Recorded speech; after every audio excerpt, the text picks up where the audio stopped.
Men and children's lives are not an unmitigated good. And again, I don't want anybody leaving this audience, leaving this conference, leaving this evening thinking men are bad for children in general. That's not my point. I'm qualifying the notion that men are good for children.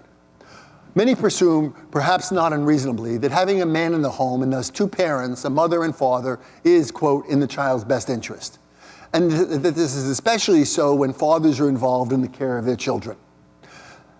Quite a few years ago now, Sarah Jaffrey and her colleagues were studying more than 1,000 twin pairs and their parents in the UK and wanted to illuminate and address this issue. Is this really true, that fathers are good for their children's development? Or really, under what conditions is that true, and under what conditions is it not so?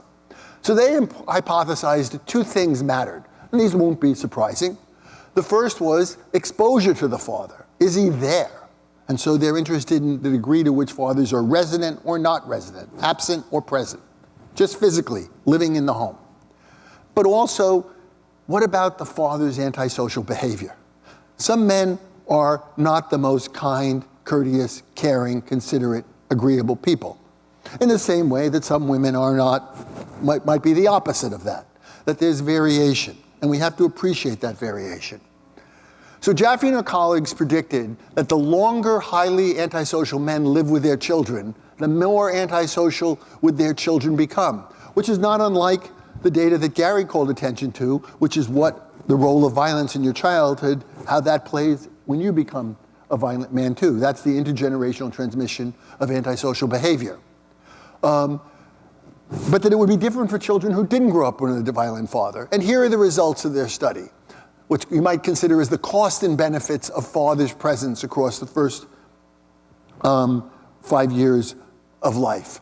And so they looked at some fathers who were high in antisocial behavior, some fathers who were low in antisocial behavior, some fathers who fell in between in their antisocial behavior, and examined were they never present, present about half the time, present all the time across the child's first 5 years, and then the child's antisocial behavior.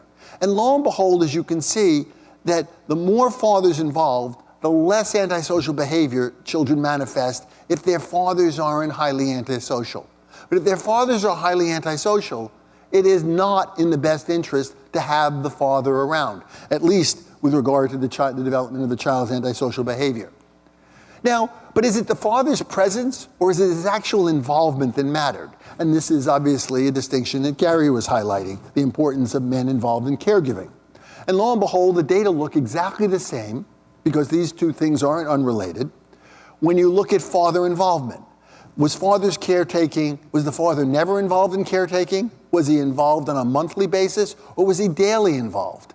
And again, you're looking at children's antisocial behavior. And again, for the children whose dads were not highly antisocial, the more he was involved in caregiving, the less antisocial he was. This is exactly what Gary was pointing out at a geopolitical level, and this is within a single country. However, and we can't lose sight of this, for those dads who are highly antisocial, involvement was not in the child's best interest. Again, if we think antisocial behavior is not in the child's best interest.